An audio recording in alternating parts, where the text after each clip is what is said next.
Good evening and thank you for joining us for KREM 2 News at 5 tonight. I'm Mark Hanrahan. And I'm Whitney Ward. Thank you for being here. We want to take a quick look at the forecast now as we start on this blue sky day. Our chief meteorologist Jeremy Legoo standing by with all the details about the rest of our week. Well, it's looking pretty good, especially considering I think we made it through the worst of today's wind, and all that atmospheric moisture plays a big role in what happens today and in the days to come.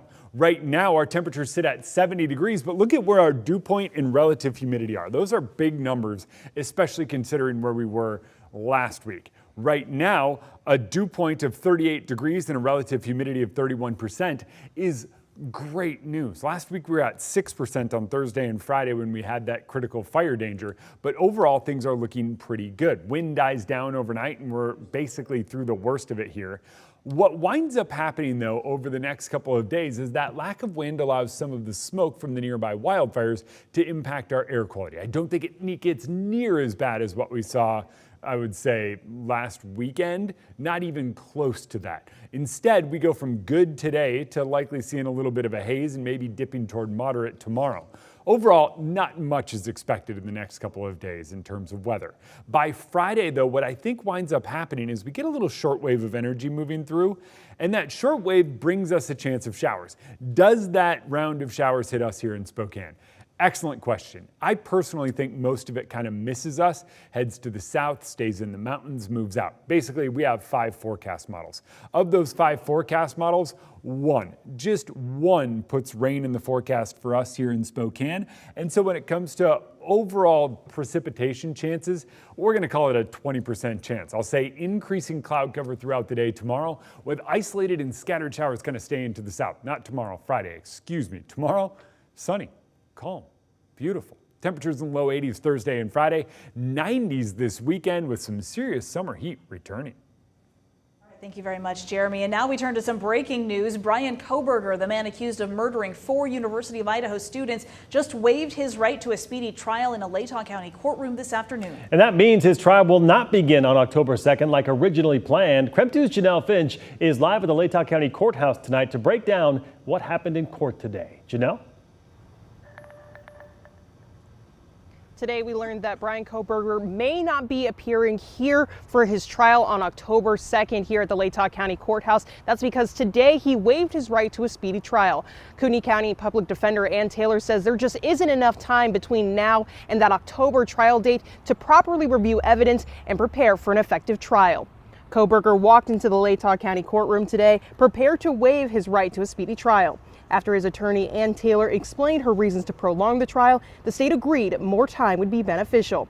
Latah County Prosecutor Bill Thompson says while the state would like to wrap up this trial quickly, more time would allow for a more effective counsel. The judge says this case is, quote, significant and complicated. He approved Coburger's waiver of speedy trial, which means a new trial date will need to be scheduled. I understand you want to be fully prepared for the trial, and if it happens, also the sense. So, and likewise for the state, likewise for the court. That trial's rescheduling be discussed after a hearing next Friday. The court is set to meet to review the defense's challenges to the grand jury indictment. That hearing is still scheduled. The deadline to submit challenges to the grand jury indictment is today. And we don't know what this means for the jury selection timeline, but what we do know is that Judge John Judge is already receiving requests for excusal from potential jurors. Now, he does say that those requests will need to be approved and reviewed by the defense and the prosecution, and that meeting will be done at a later point in time. From the Latah County Courthouse, Janelle Finch, KREM 2 News. And tonight we are continuing to track 2 wildfires burning in Spokane County. The Gray and the Oregon Road fires have burned a combined 20,000 acres and destroyed hundreds of homes. Crews continue to work both fires around the clock, and tonight we are seeing evacuations start to lower as firefighters increase containment on both fires. Let's begin with the Gray fire near Medical Lake. It tore through parts of town this past weekend, and right now there are level 1 and level 2 evacuation notices in place. The last of the level 3 go now evacuations were lowered this morning. The fire has already burned over 10,000 acres. It is now considered 48% contained. The cause of the fire still under investigation. Meanwhile, taking a look at the Oregon Road fire that is burning in parts of Spokane and Pend Oreille counties. Take a look at your screen. Areas near Newport Highway on the west Elk Chattaroy on the east have been downgraded to level 2. While some areas near Mount Spokane have been downgraded to level 1 evacuation notices. The Oregon Road fire also forcing level 1, 2, and 3 evacuations for residents living north of the Pend Oreille Spokane County border.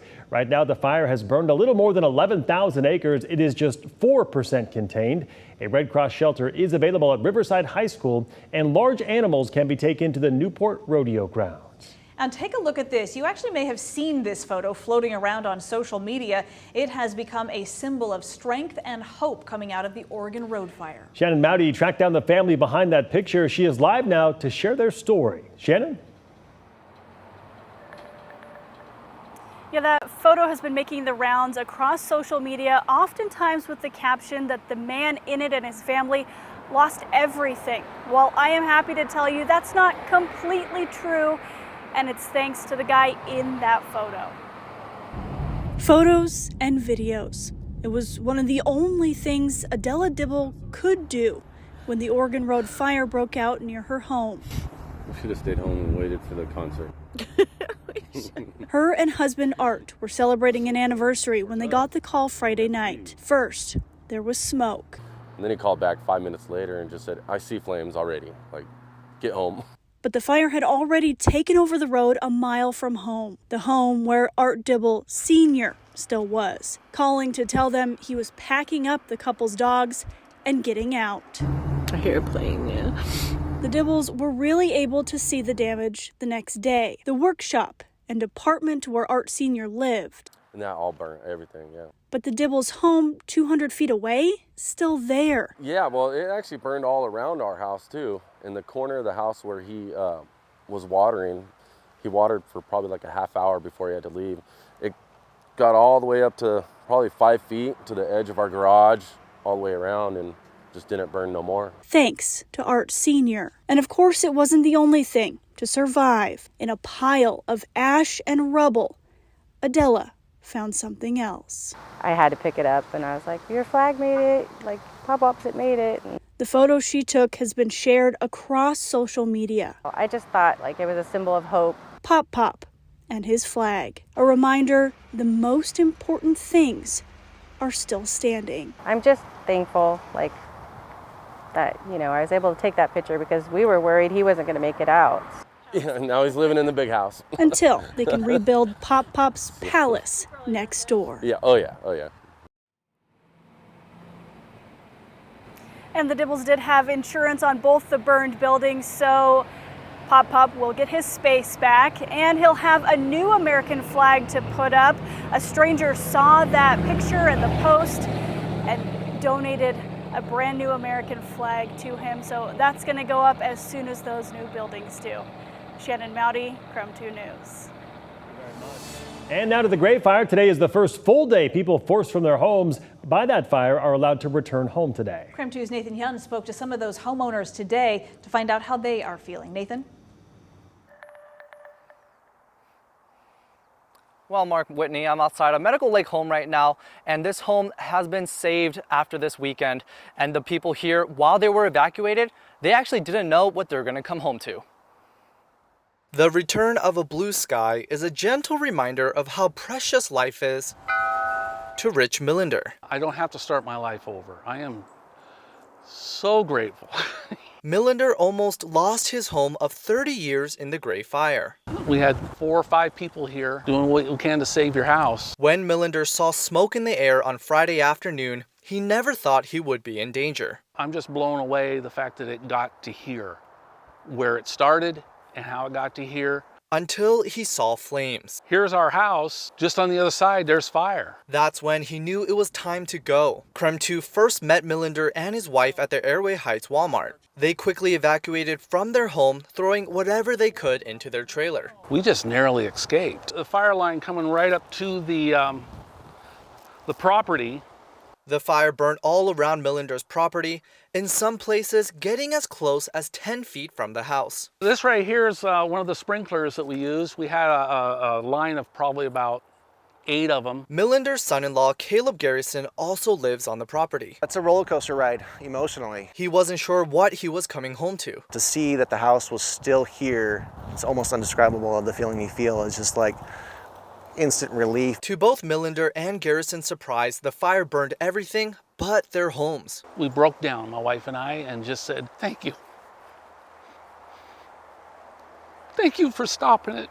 Now Millender is focusing on helping his neighbors, even making sandwiches for frontline fire responders.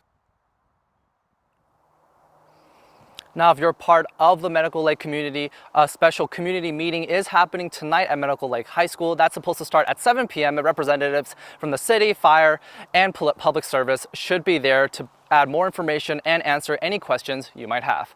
For now, live in Medical Lake, Nathan Han, KREM 2 News.